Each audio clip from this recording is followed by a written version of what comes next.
जब आदमी स्थित प्रज्ञ हो जाता है तभी वो गुरु के द्वारा और परमात्मा के द्वारा दिए गए ज्ञान को सोख सकता है, उसको ले सकता है। इसका क्या तात्पर्य है भगवान? ऐसा है। प्रभु का जो ज्ञान होता है बड़ा सूक्ष्म ज्ञान होता है। आप उसको कानों से सुनकर अपने अंदर नहीं बसा सकते। जीवन में एक चीज होती है लिसनिंग और एक चीज होती है हियरिंग। हिंदी में तो इसको सुनना ही कहा जाता है, लेकिन इंग्लिश में दो शब्द हैं, लिसनिंग और हियरिंग। हम लोग हर चीज हियर करते हैं। जब आप लिसन करते हो तब आप चेतना के साथ हो, तब आप स्थित प्रज्ञ की अवस्था में हो। जब उस अवस्था में हो तो जो कुछ भी आप सुनते हो वो आपके भीतर समा जाता है। साधारण सुनने से कुछ भी आपके भीतर नहीं समाता, लेकिन जब एक होकर सुनते हो तभी आपके भीतर समाता है। जैसे आप अंधेरे में चल रहे हो और आपको एक सांप दिख जाए तो आपकी चेतना स्थिर हो जाती है और आपका शरीर भी स्थित प्रज्ञ अवस्था में आ जाता है। तो ऐसी ही स्थिति होती है जब आप कुछ भी गहराई से सुनना चाहो, और तभी वो आपके भीतर वास्तविक भाव का समावेश होता है। अन्यथा शब्दों से ही आप समझने की कोशिश करते हो, क्योंकि जब एक सेंटेंस बोला जाता है तो शब्द और शब्द के बीच में एक शून्यता होती है, गैप होता है। जब तक उस गैप की गहराई में नहीं जाओगे तो तब तक पूर्ण रूप से भाव को नहीं समझ पाते। स्वयं जीवन में ये करके देखो तो ज्यादा स्पष्ट हो जाएगा।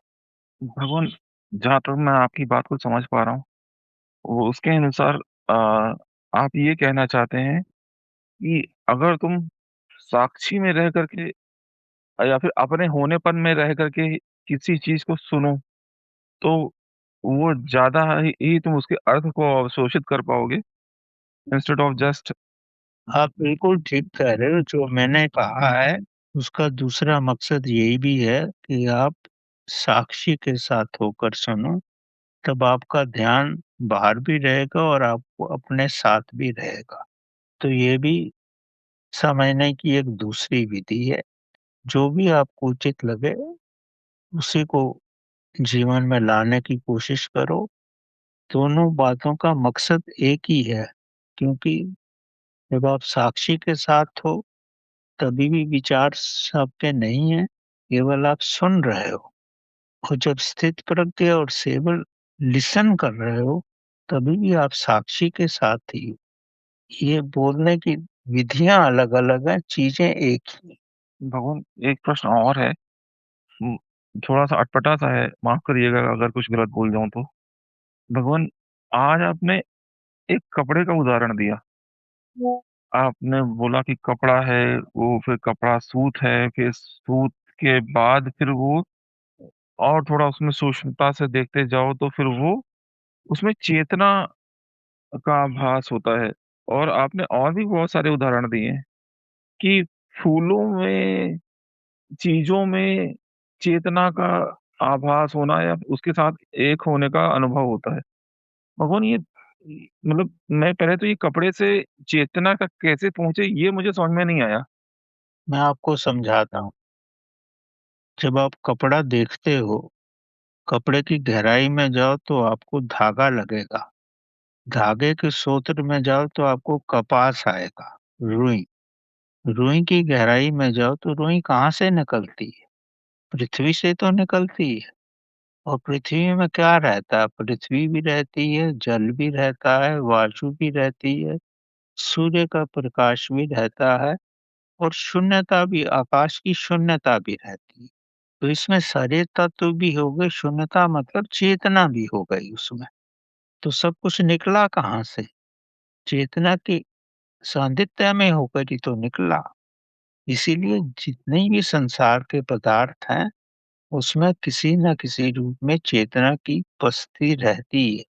अगर आप गहराई में समझो तो सब कुछ परमात्मा ही है, क्योंकि सभी कुछ तो परमात्मा से ही आया है। अब लहर देखो, पान समुंदर की लहर होती है, अगर वो समझे कि वो समुंदर से अलग है, तो उसका तो कोई अस्तित्व ही नहीं है। समुंदर से अलग तो रह ही नहीं सकती, क्योंकि समुंदर से ही तो उठती है वो, और उसी में गिरती है। इसी तरह हर चीज परमात्मा की शक्ति से ही उत्पन्न होती है। चेतना की शक्ति ना हो तो चीज का निर्माण ही नहीं हो सकता। अब भगवान क्या है? भगवान का मतलब होता है भा। भा मतलब भूमि, का मतलब गगन, वा मतलब वायु, ना मतलब नीर। ये सब चीजें मिलकर ही तो भगवान बना है। तो जिस रूप में भी समझते हो, आपकी समझ में आ जाए, वही उचित है। भगवान ये शब्दों में तो समझने में लग रहा है, लेकिन मुझे लगता है कि अभी उतरा नहीं है भगवान मेरे अंदर। ऐसा है, हम्म। तभी उतरेगा जब आप चेतना की गहराई में जाओगे। शब्दों में हर चीज नहीं समझ में आती। जो सत्यता है वो शब्दों से बहुत ऊपर है। शब्दों में शब्द तो आपको सिर्फ रास्ता बताते हैं, और जब रास्ते पे आप चलोगे तो धीरे धीरे सब लुप्त हो जाएगा, और वही एक शक्ति बचेगी। अब दूसरे रूप में समझो, प्रभु शून्यता में है। कोई भी चीज ले लो तो उसमें शून्यता तो रहेगी, इसलिए हर चीज में परमात्मा है। कोई ऐसी चीज बताओ जिसमें शून्यता नहीं हो। हर चीज में शून्यता रहती है, और शून्यता मैक्सिमम रहती है। अब परमाणु भी ले लो, वो भी 70% शून्य ही है, चाहे उसमें इलेक्ट्रॉन है, प्रोटॉन है, कुछ भी है, पर उसके भीतर शून्यता ज्यादा है। तो शून्यता ही परमात्मा की शक्ति। भगवान, यहाँ पे शून्यता का तात्पर्य आपका स्पेस से है? शून्यता स्पेस का ही तो मतलब है। जब कहा जाता है ना, आप टाइम और स्पेस से ऊपर जाओ, तो तभी आपको परमात्मा मिलता है। जब आप ध्यान में जाते हो, जब आपको टाइम का आभास नहीं होता, और आपको ये भी आभास नहीं होता कि आप कहाँ पर हो, you are beyond time and space. जब ये स्थिति हो जाएगी, तभी आपको आपको स्वयं का आभास होगा। बस इतना ही है सब कुछ। भगवान, एक चीज और, आपने अभी एक फूल का भी उदाहरण दिया था, जिसमें आपने कहा था कि उसमें भी परमात्मा है। तो अब ये तो बात शब्दों में तो समझ में आ रही है कि वो उसमें स्पेस है, क्योंकि हर एक परमाणु में कहीं ना कहीं स्पेस होता है। लेकिन इस बात को लोगों ने समझा कैसे? मतलब ये तो साइंस हम समझ रहे हैं कि हाँ, ये इतने ऑर्बिट्स होते हैं, और इन ऑर्बिट्स के बीच में इतना स्पेस होता है, वो तो हम समझ रहे हैं, परमाणु होते हैं, न्यूट्रॉन होते हैं, इलेक्ट्रॉन होते हैं। तो ये चीज तो हम समझ रहे हैं, लेकिन देख करके चेतना के द्वारा, मतलब उसको समझा कैसे गया इसमें, ये वहां तक पहुंचा कैसे? अब ये मैं तो, जब तक आप खुद नहीं उस रास्ते पे चलोगे तो आपको नहीं समझ में आएगा। चेतना क्या है? चेतना मतलब आप शून्य में हो। ये सारा ब्रह्मांड शून्य है। अब शून्य के साथ हो गए तो आप तो रहोगे ही नहीं। जब आप नहीं रहोगे तो आपको कुछ मालूम ही नहीं पड़ेगा। जब तक नदी समुन्द्र में गिर जाती है तो तो उसको, नदी को अपना आभास तो नहीं रहता। इसीलिए जब आप स्वयं को प्रभु में डाल दोगे तो आप नहीं रहोगे, तब आप कुछ भी नहीं कह सकते। तो दो चीजें एक साथ नहीं रह सकती। जब आप नहीं रहोगे, तभी आप परमात्मा का रूप हो जाओगे, अन्यथा सब व्याख्याएं।